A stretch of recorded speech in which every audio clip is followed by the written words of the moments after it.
A Bíblia Sagrada vai nos dizer que quando Jesus ele olha para Mateus logo, Jesus ele vai lançar o convite a Mateus. E eu acho lindo isso aqui, porque Mateus ele vai abandonar.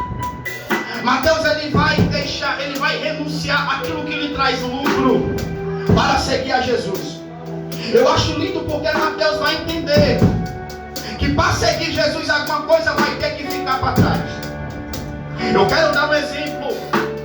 Quando eu decidi, quando eu tomei uma decisão de entregar a minha vida a Jesus, os vícios devem que ficar para trás, o tráfico deve que ficar para trás, as práticas pecaminosas devem que ficar para trás. Por quê?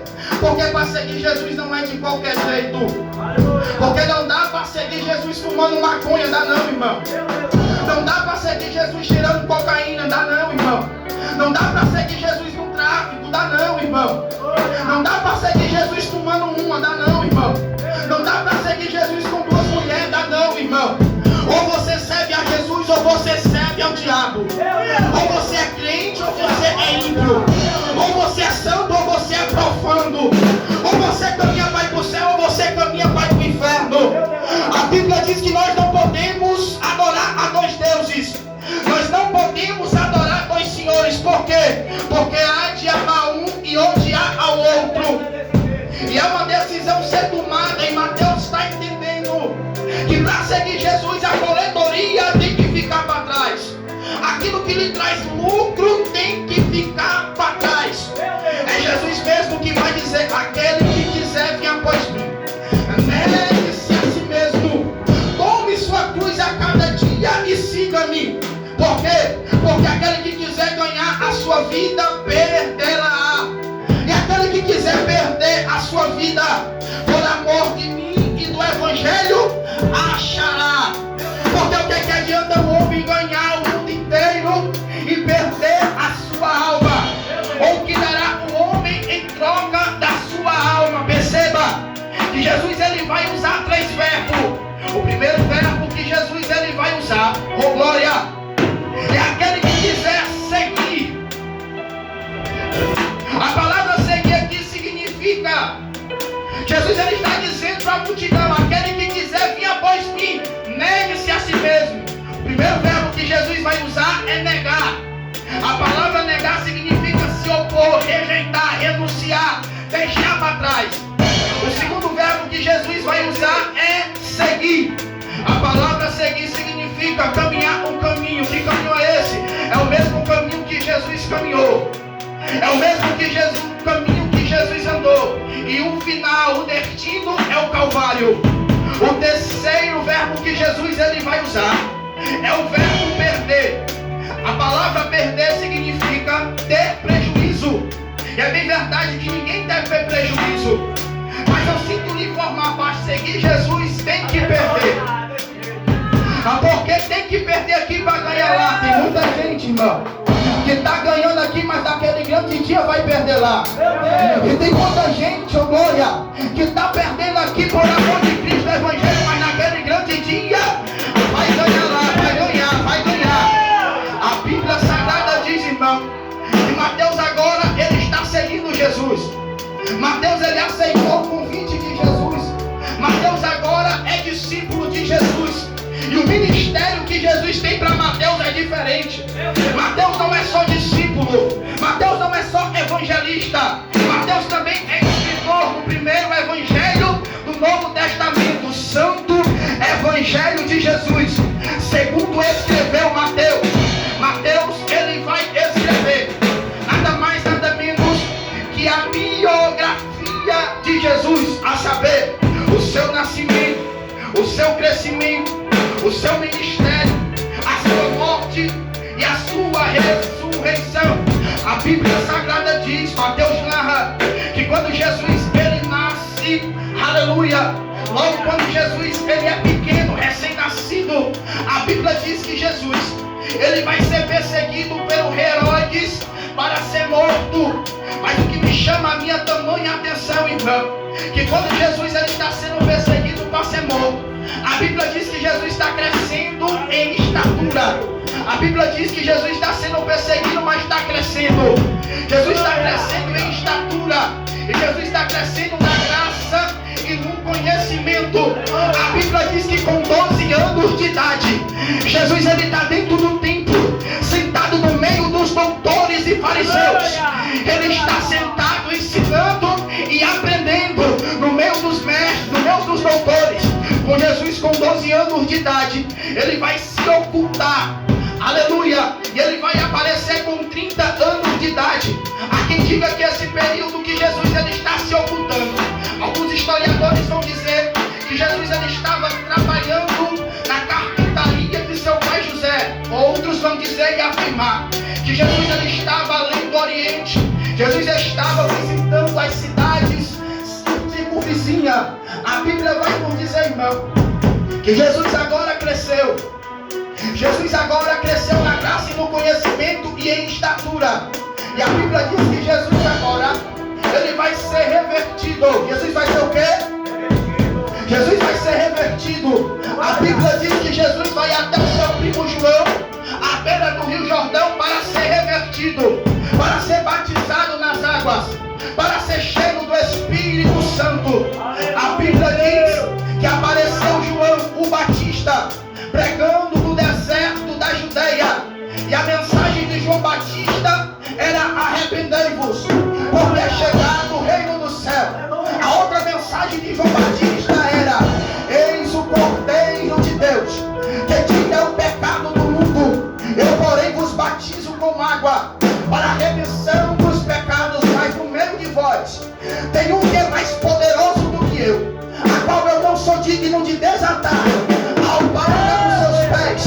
Ele batiza com Espírito Santo e com fogo. A Bíblia diz que Jesus agora vai descer as águas batismais. Quando Jesus ele desce as águas, logo Jesus ele vai tornar das águas. Jesus agora está cheio. Jesus agora está revertido. E a importância de ser revertido, irmão, é muito forte. Quando eu olho para Jesus, eu me lembro de Moisés. A Bíblia diz que Joquebede, ela vai esconder o menino Moisés. Quando Joquebede esconde o menino com 3 meses, Joquebede não consegue mais esconder o menino Moisés. Por quê? Porque Moisés ele está crescendo. Moisés está sendo perseguido por Faraó. Faraó pediu para matar todos os primogênitos do Egito. Dentre eles estava Moisés. Joquebede não consegue mais esconder seu filho, porque ele está sendo perseguido, mas está crescendo. A Bíblia diz, irmão, que Joquebede agora vai criar um cesto com a madeira bastante conhecida naquela época, por nome de acácia. Joquebede vai usar a madeira de acácia para criar o cesto, para criar a arca. E a Bíblia vai dizer que ela vai revertir de betume e vai botar o menino dentro da arca e vai botar entre os juncos. Mas quando eu olho para a Bíblia, eu vejo que isso é uma estratégia de Deus. Quando eu olho para a Bíblia Sagrada, eu vejo que Deus já tinha feito isso. Deus para salvar a família de Noé. A Bíblia Sagrada de Gênesis, capítulo de número 6, no seu versículo 14, a Bíblia Sagrada vai dizer que Deus pede para Noé construir uma arca. E sabe qual é a madeira que Noé ele vai construir uma arca? É uma madeira de acácia. E a Bíblia diz que Noé ele vai revertir a arca por dentro e por fora. Repita comigo: por dentro e por fora. Noé vai revertir a arca por dentro e por fora. Porque não adianta ter só resistência, tem que estar revertido. É por isso que Jesus vai dizer que cai em Jerusalém, para que do alto sejais revertido de poder. É por isso que o apóstolo Paulo vai dizer: não demais, irmãos meus, fortalecei-vos no Senhor e no seu poder, revestimos de toda a armadura de Deus, para que possais estar firmes nos dias maus. Porque a nossa luta não é contra o sangue, não é contra a carne, mas é contra os principados e potestades no reino espiritual. E Deus falou para mim quando eu estava estudando: Daniel, não adianta ter sua resistência, mas tem que estar revertido.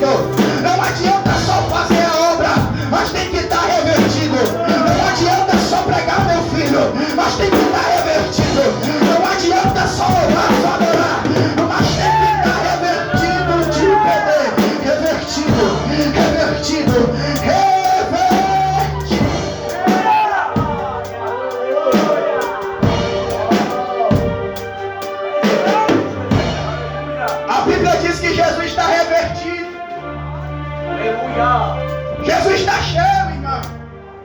E a Bíblia diz que quando Jesus torna da água, pelo Espírito, Jesus é levado para o deserto para ser tentado. Agora olha a importância de ser revertido. A tentação chegou para Jesus, irmão. Só que Jesus está revertido. Isso aqui é tremendo, irmão. Você vê a importância de um crente ser revertido. Porque vem a tribulação, vem a luta, vem o caos, vem a adversidade da vida. E você não está vazio, você está cheio. Você não tem só resistência, mas você está revertido. Jesus está no deserto, mas está revertido. Jesus está no deserto, mas Jesus está cheio. Sabe por que tem muito crente que caiu, irmão? É porque não está revertido. Você já pensou se Jesus fosse para o deserto e não tivesse cheio? Tinha caído, irmão. A Bíblia diz que pelo Espírito Santo Jesus vai ser levado para o deserto para ser tentado pelo diabo e ser provado por Deus. Porque Deus não tenta ninguém, Deus prova para aprovar. A Bíblia Sagrada diz que Jesus agora está no deserto. E pela palavra Jesus vence o diabo no deserto. O interessante é que Jesus está no deserto, mas Jesus está jejuando. A Bíblia diz que Jesus venceu a tentação por 3 vezes. Não precisou Jesus provar que é filho de Deus, não. Não precisou Jesus provar, transformar pedra em pão, para provar que é filho de Deus, não, irmão. Mas tem muita gente que está transformando pedra em pão no deserto. O pão serve para alimentar a carne, irmão. Está no deserto, ninguém está vendo, está transformando o pão. Aleluia, mas tem um que vê tudo, irmão. A Bíblia diz que ele tem os olhos como chama de fogo. Nada é encoberto. Aleluia, que não há de ser revelado. A Bíblia diz que Jesus agora vai exercer o seu ministério terreno. E diz a Bíblia Sagrada que percorria Jesus por toda a Galileia, ensinando nas suas sinagogas e pregando o evangelho do rei, e curando todas as enfermidades e moléstias que havia entre o povo. E a sua fama correu por toda a Síria, e eram trazidos todos aqueles que pareciam acometidos de várias enfermidades e tormentos, endemoniados, lunáticos, paralíticos, e eram curados por Jesus. Diz a Bíblia Sagrada que pelo fato de Jesus estar curando, pelo fato de Jesus estar libertando, a multidão está seguindo. E o evangelista vai dizer que é uma grande multidão. Jesus está percebendo que a multidão está seguindo. A Bíblia diz que essa multidão é de Decápolis, de Jerusalém, da Judeia e da além do Jordão. Essa multidão era multidão em massa. Essa multidão era uma vasta multidão. A Bíblia diz que era uma grande multidão. Essa multidão seguia Jesus. Jesus está percebendo que a multidão está o seguindo.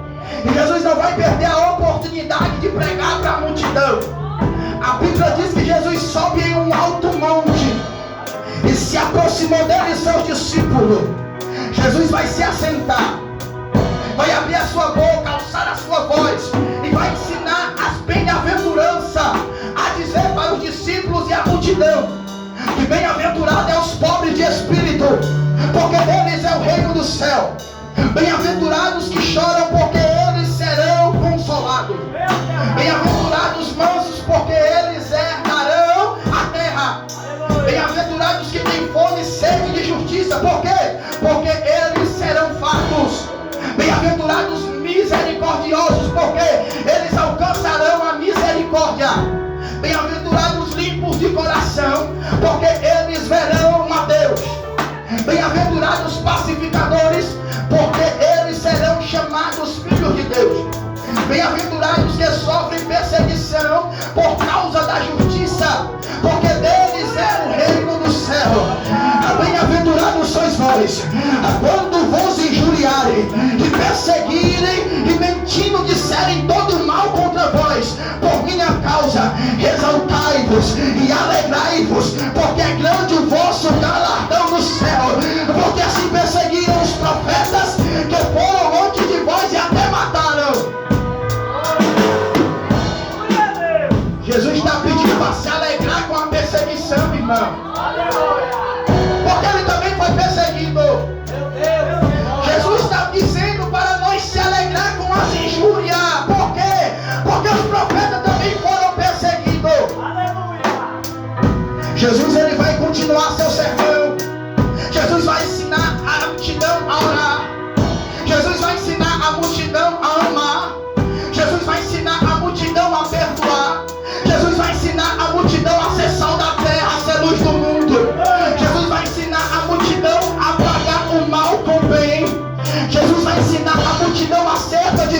assunto que me chama a minha tamanha atenção. Você sabe o que é, irmão?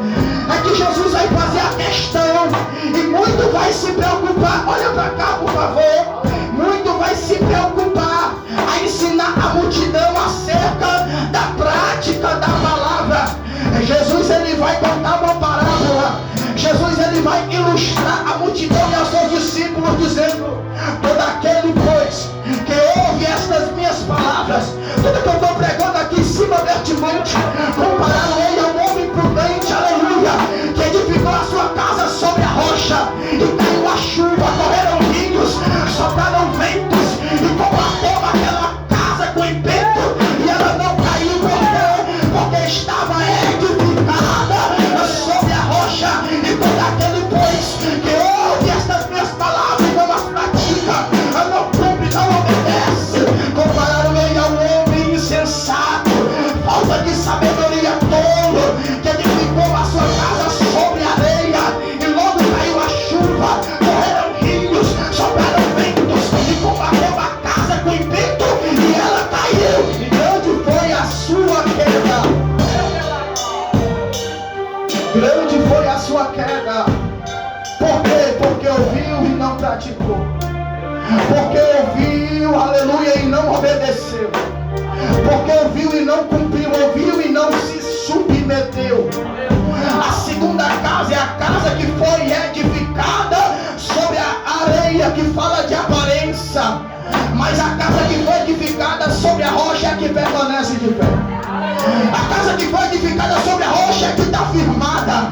Ela não caiu. Aleluia. Por quê? Porque estava alicerçada. Ela tinha base, tinha alicerce, tinha sustentabilidade. Glória. Ela tinha resistência. Eu tenho uma palavra de Deus para a tua vida aqui essa noite, irmão. Quer permanecer de pé? Aleluia. Investe a tua casa no alicerce. Você sabe por que esse ministério está com a porta aberta? Você sabe por que você está de pé até hoje? É porque a tua casa ainda tem alicerce, filho. É porque você ainda ouve, guarda e pratica. O alicerce começa primeiro em ouvir, guardar e depois praticar. Pode vir a tribulação, pode vir a luta, a adversidade, pode vir o fofoqueiro, aleluia, pode se levantar o inferno, mas a tua casa não vai cair, não vai cair, não vai cair porque tem alicerce. Unção de autoridade aqui, hoje eu vim a fim de pregar. Aleluia. A Bíblia Sagrada vai nos dizer, irmão, que Mateus agora vai falar sobre a autoridade de Jesus. E eu estava estudando sobre a autoridade de Jesus porque eu gosto. Eu quero aprender, irmão. E eu descobri que Jesus, ele tem autoridade sobre a natureza. Jesus tem autoridade sobre os demônios. Jesus tem autoridade sobre as enfermidades. Jesus, ele tem autoridade da palavra. A Bíblia vai dizer que quando Jesus termina o seu discurso, a multidão se admira. Por quê? Porque Jesus pregava como tendo a autoridade e não como os escribas. Jesus pregava não é como os profetas de hoje, do século 21. Assim diz, aleluia, Flávio José, Platão, Aristóteles. Não. Jesus, ele não citava Hernani Dias Lopes, não. Jesus, ele dizia: eu porém vos digo.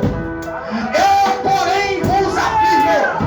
Jesus pregava assim, irmão: na verdade, vos digo, Nicodemo é necessário tu nascer de novo. Jesus, ele não citava Moisés, não. Jesus, ele dizia: eu que estou dizendo. Aleluia. Eu acho lindo isso aqui, irmão, porque a mensagem de Jesus é diferente, irmão.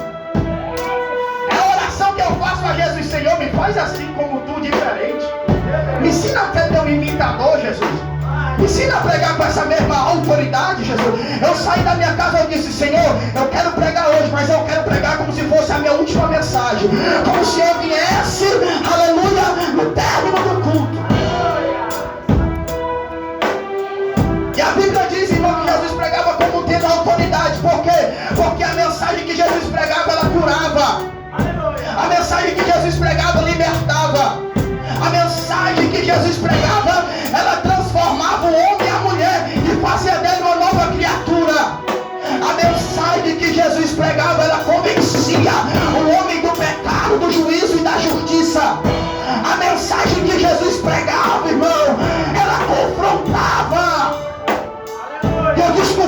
irmão, que o confronto é uma oportunidade que Deus está dando para o pecador se arrepender.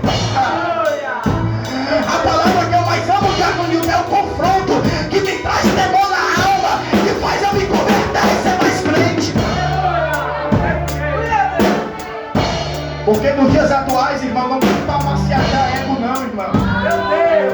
Não tem para estar pregando, irmão, dizendo que Jesus foi abençoado. Não, irmão, é mentira, você já é abençoado. Eu vim pregar para você a verdade, irmão. Jesus diz: e conhecereis a verdade, e a verdade vos liberta.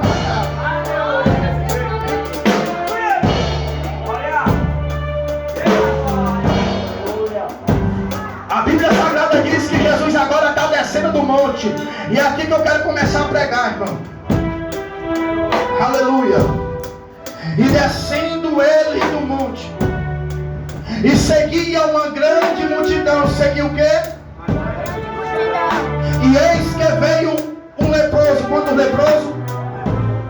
E adorou, dizendo: Senhor, se quiseres, pode me tornar-me limpo. Jesus vai estender a mão e vai dizer: quero sim. E vai dizer: ser limpo. E a Bíblia diz que ele foi limpo, foi